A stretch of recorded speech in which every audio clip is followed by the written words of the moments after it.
Los Angeles, the cost of real estate, beaches, surfing, hiking, mountains. Is the price of real estate going up in Los Angeles? Is it going down? Are prices dropping? Are we in a buyer's market or a seller's market? All this and more. Stay tuned. I'll be right back with this month's Los Angeles Housing Market Report.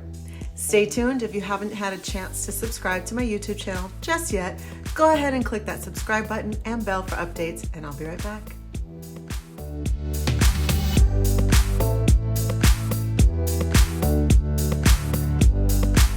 Hi, I'm Corrie Sommers, your local Los Angeles realtor. We have a lot to discuss today. So we are now in the month of June, and I've really taken a look at what's happened in real estate over the last 30 days in the month of May. So I have some interesting things to share with you. Like many of you that are out there shopping and looking, you've probably noticed that new construction home prices are starting to have some price adjustments if they've been sitting on the market anywhere from 60 to 90 days. We are definitely seeing that bit of movement downward. Now, something to keep in mind when it comes to new construction, they are marked up higher than regular retail prices. So on average, a new construction home is going to cost 10% to 15% more than a home that's already been lived in, what we call retail, that is of comparable size, location, and square footage.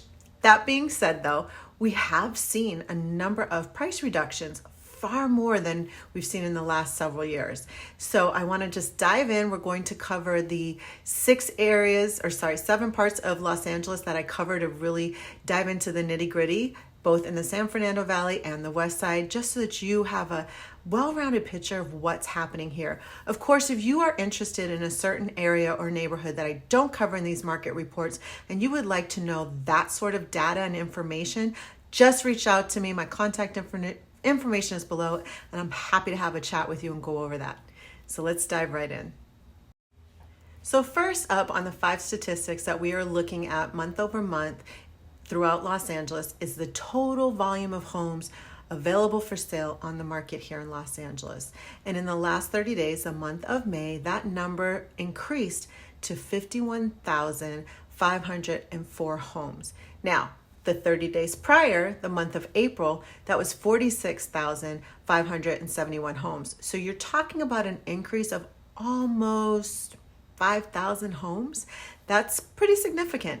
Now, of course, keep in mind we are entering our summer market. We're wrapping up our spring market, and that is truly to be expected because we do see our biggest rise in inventory in the spring summer market. It's our busiest time here, as is in a lot of parts of the country. But let's take this a little bit into smaller increments. So in Toluca Lake, there were 26 homes available for sale. In Studio City, that was 144. Sherman Oaks was 205. Encino was 189. Going over the hill into Santa Monica, that was 84. Brentwood was 132, followed by Beverly Hills at 118 homes. These are the number of homes that are on the market for sale.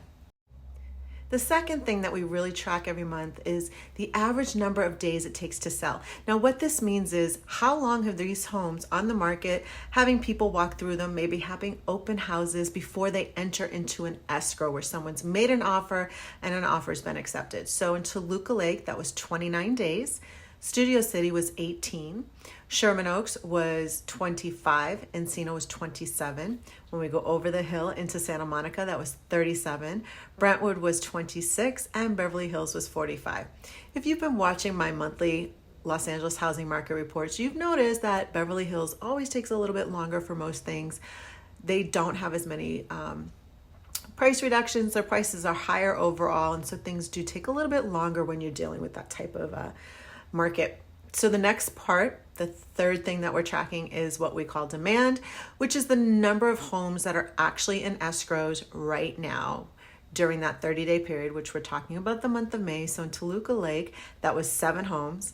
Studio City was 37 homes. Sherman Oaks was 60. Encino was 42. Then when we move over to the LA Basin, the other side of the hill, Santa Monica was 30. Brentwood was 27, and Beverly Hills was 17.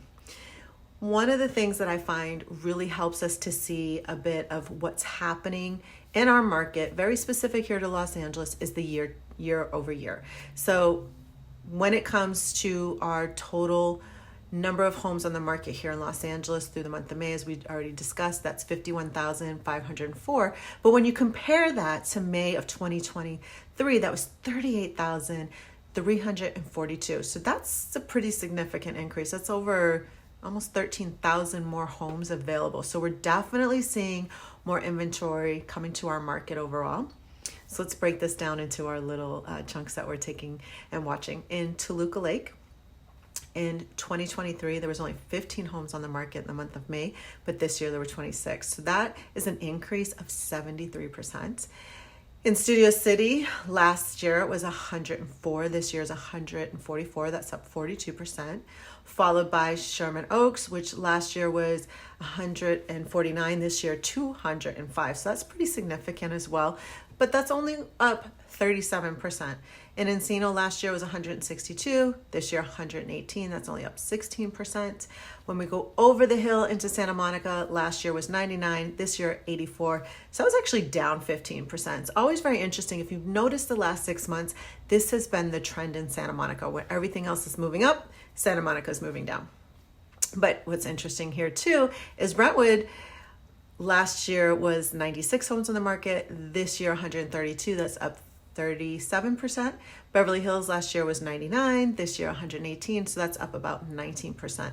So again, Santa Monica was the only one where the numbers kind of shifted and moved in the opposite direction.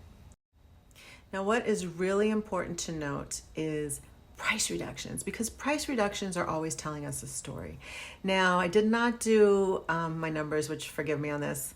I didn't do the total numbers for all of Los Angeles, but I did for the areas that we're tracking, and I found some interesting things. We're definitely seeing more price reductions, and it's relative to each particular neighborhood and the amount of inventory. So let's start with Toluca Lake. There was 8 price reductions in the month of May, which is about 30% of total inventory for Toluca Lake had a price reduction. When we look at Studio City, which is essentially next door, there were 21 price reductions, but that's only 4% of Studio City's inventory. Next to that, Sherman Oaks, that was 40 homes had a price reduction. That's only 19% of the total inventory. In Encino, 23 homes had a price reduction. Again, that's relatively small, 12% of inventory. Santa Monica, 10 homes had a price reduction. That's 12% of inventory. Brentwood also, I had to double check that. Brentwood also had 10 homes with price reductions. That was only 7% of Brentwood's total inventory. And for Beverly Hills, there were 14 price reductions, which is 12% of inventory. So we are seeing an increase in the number of price reductions relative to the amount of property available for sale in those individual markets. So it is telling us a little something, but I do want to remind you of something, because it's funny, I have an escrow going on right now and the buyer's like, it's a buyer's market, they should reduce the price. And the reality is a buyer's market is when there's enough or so much inventory that if everything on the market sold today, it would take more than 6 months for all that inventory to be eaten up. We're not there. A seller's market is when there's less than 3 months of inventory. We're starting to push to that 3 month point. And then, so if the number of homes on the market took between 3 to 6 months to sell, that's what we consider a balanced market. But again, a buyer's market is if it took over 6 months for all the inventory on the market to sell, and we're not there yet. We're still in that slow transition out of a seller's market.